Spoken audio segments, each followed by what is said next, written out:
in terms of culture, what are your non-negotiables with the team?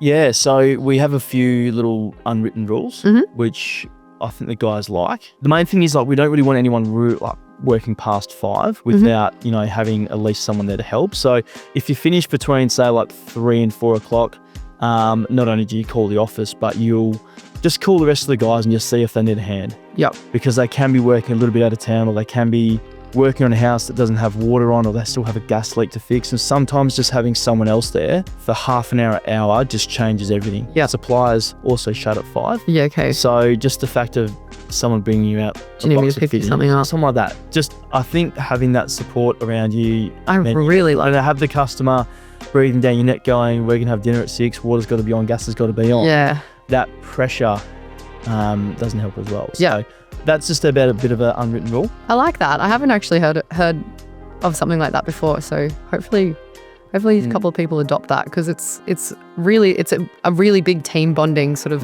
thing, I think. Yeah, and I think like for me, I could always remember it being say 4:30, 5 o'clock, and I'd still be on the tools. And by that time, you're fatigued, tired, and you're probably not making the smartest decision. And that time for me always used to go really quick. I don't know why. It used to always. Yeah, it does. So, yeah, I was just like, you know what, guys, if you can just call around and see who needs a hand and then go home, like I'm sort of happy with that. Yeah. You know, and I think that's a good part of our culture that we've got. Yeah, I like it. Yeah, I think that's probably my favourite. Started doing, especially this year. With the culture space, people do try and say things in interviews like we really focus on work-life balance. And I normally find that unless you want to just work like half days, people don't really want to give up the financial benefit of working a full day. Yeah. For just doing half days. So we for our job ads, we started taking out work-life balance, because the guys that we have, like, they're good, hard workers. Yeah, it is a bit of a buzzword. Yeah, it is. It's like, what does it really mean? Exactly. And so you try and define it for your business, and it's like, cool, we have work-life balance. Like, it's a good team.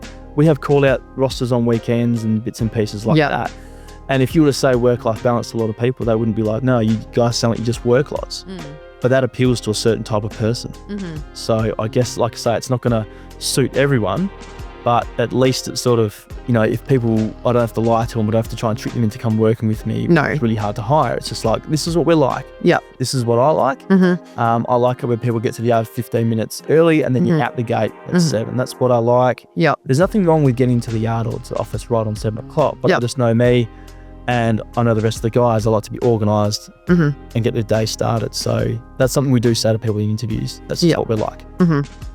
Any practices you've adopted from advice from Mitch or Upscale? Like, do you guys do your morning huddle or anything like that? It'd be good. I'd love to be able to do a morning huddle. A lot of the guys do get the chance just to go out to site straight away. I think it was more like defining what your culture is, you know.